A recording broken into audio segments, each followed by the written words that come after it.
Hello my friends, welcome back to the channel. Today we are building a huge rail interchange, a harbor and a power plant.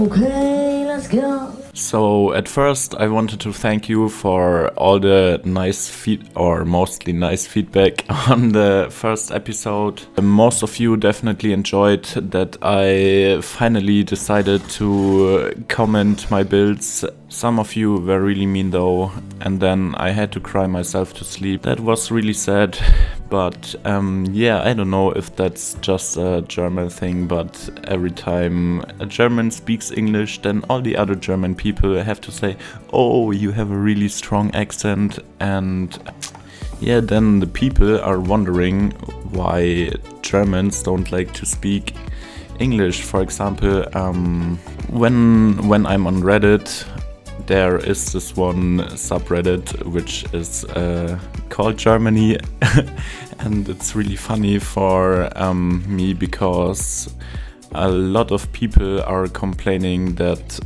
it's really hard to find friends in Germany, and as soon as they aren't involved in a conversation anymore, every German immediately switches back to our first language.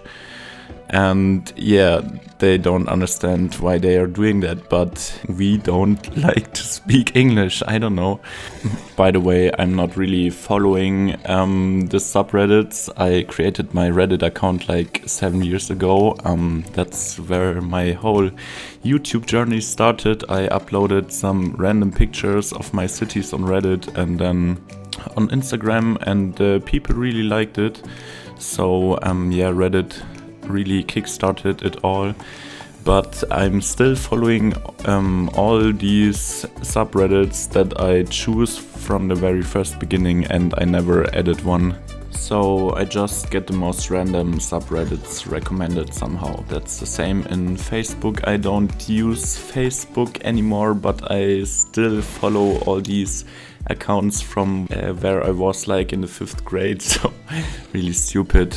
Anyway, I feel like that one teacher that only talks about his life and never about the lessons, and I haven't really said anything about what's happening on the screen. So I'm building the rail tracks that are entering the central station, and there you have the S-Bahn tracks, so the inner city rail line and the intercity rail lines. I said in the last episode that I totally want to separate them, and that's what I did here. Maybe you're wondering why I'm only using one-way tracks instead of two-way tracks. I think it looks cooler, and with parallel mode of the network multi-tool you're really easily able to just lay out parallel rail tracks like in Transport Fever, for example. I never played that game, but I think the rail track building is really cool there. So after the central station, the tracks are splitting in two directions, left and right. The right direction is also going across the river, and because I didn't want to have level crossings of the tracks, I built some overpasses so the tracks on the right side can easily overpass and cross the tracks that are going to the left. While building this huge piece of infrastructure, I think I maybe found my new favorite mod. Network multi-tool is really helpful and really easy to use. Especially the parallel mode and the set slope mode are real game changers when it comes to building rail infrastructure or even roads. The most important tip while building rail tracks is to have the right slope in mind. Trains aren't really able to ride on really steep slopes like cars, for example, so you have to pay attention to have shallow slopes on the tracks. You saw a big cut right now, I'm so sorry for that, but I forgot to press record. That happens sometimes, and I didn't want to rebuild all that stuff because it took really long, and it was just a little bit detailing of the rail tracks. For example, to place some keys with parallel mode right next to the tracks, and also adding some bushes and trees to bring everything to life. It always looks much better than just plain grass. In the last few months there were really nice additions to the Steam Workshop, for example these decorative networks on the bridges and piers content creator pack. With intersection marking tool you can build them on every network you like. On this bridge I used a normal two-way road green bridge and added it to the really wide avenue.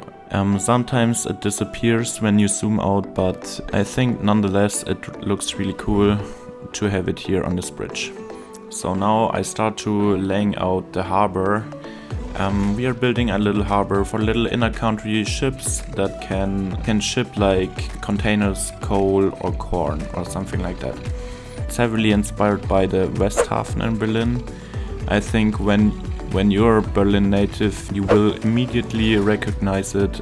You can also see it from the Ringbahn, which is a really cool site. I don't know if it's a bit too close to the city center or the Hauptbahnhof, the central station, but I thought the river here will be a really cool location to have a harbor like that. And also I would have some industry from the very first beginning in the city, and it doesn't even look ugly. So yeah, somehow I got inspired to build a harbor. I wanted to build something different at first, but sometimes you're really excited to build something that pops up in your mind and then you really want to build exactly that right now, and that was this time the harbor.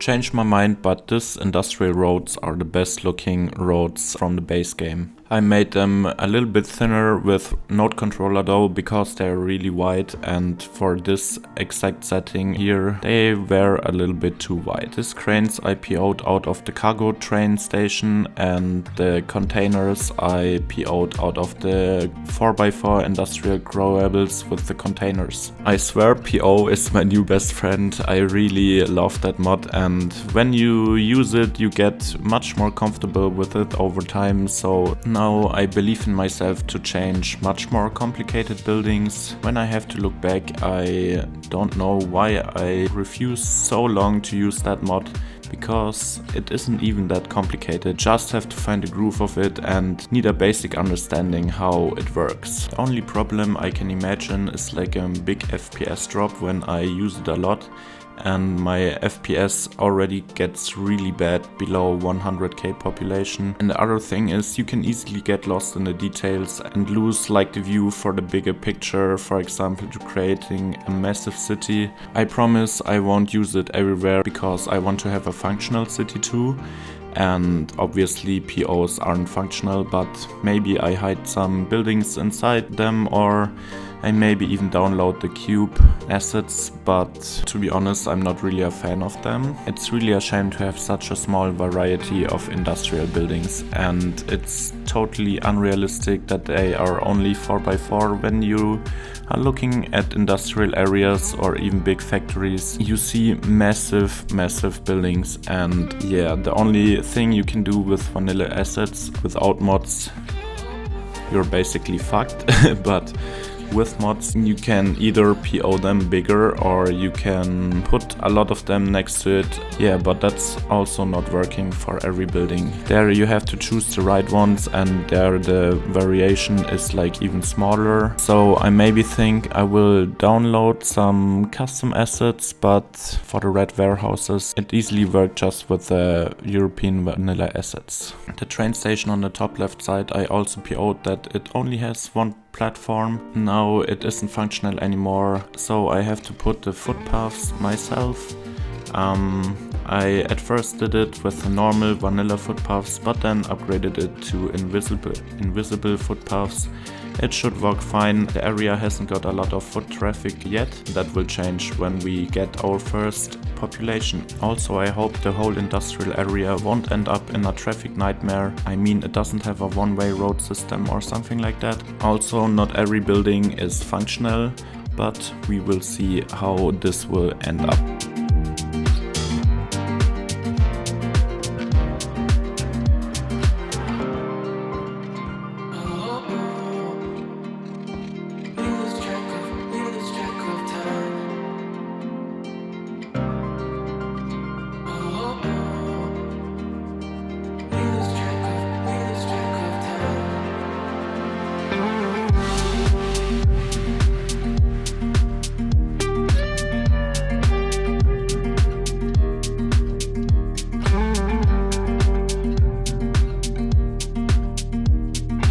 Now we will start to build the last part of this episode. I will build a large power plant which is heavily inspired by the power plant in Wilmersdorf in Berlin. Nobody knows how it came to be that this one will be on the west harbor of Berlin, but yeah, now it's like that. Unfortunately, the power plant gets demolished right now. I didn't knew that, but I always thought it looks really iconic, so I wanted to include it in my Berlin build.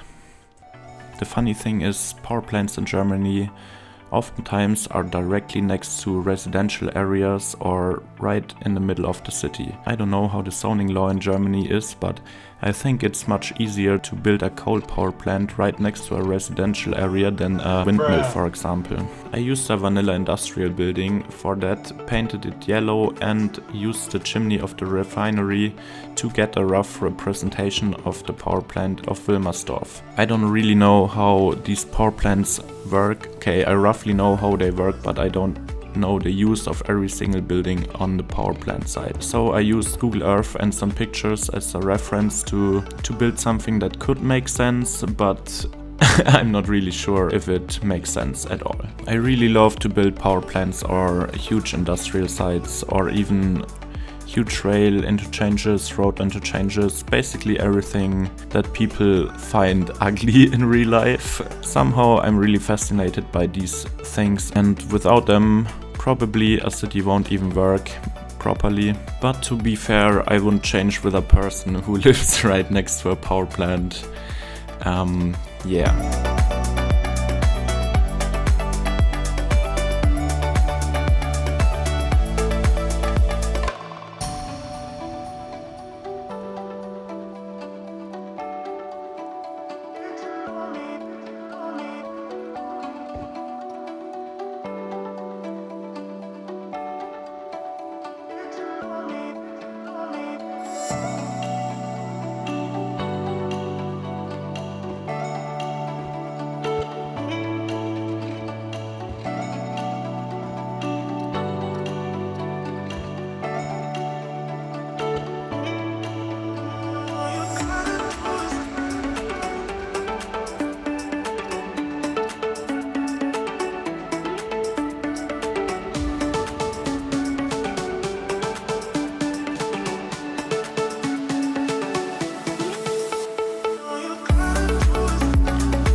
So we are reaching the end of episode 2. I want to thank you all for watching. I hope you enjoyed it. And yeah, let me know what you want to see next. Maybe give me some inspirations. Or another question, have you ever been to Berlin even? But that was it from my side. I hope you have a wonderful day and we see us in episode 3 hopefully. Bye bye.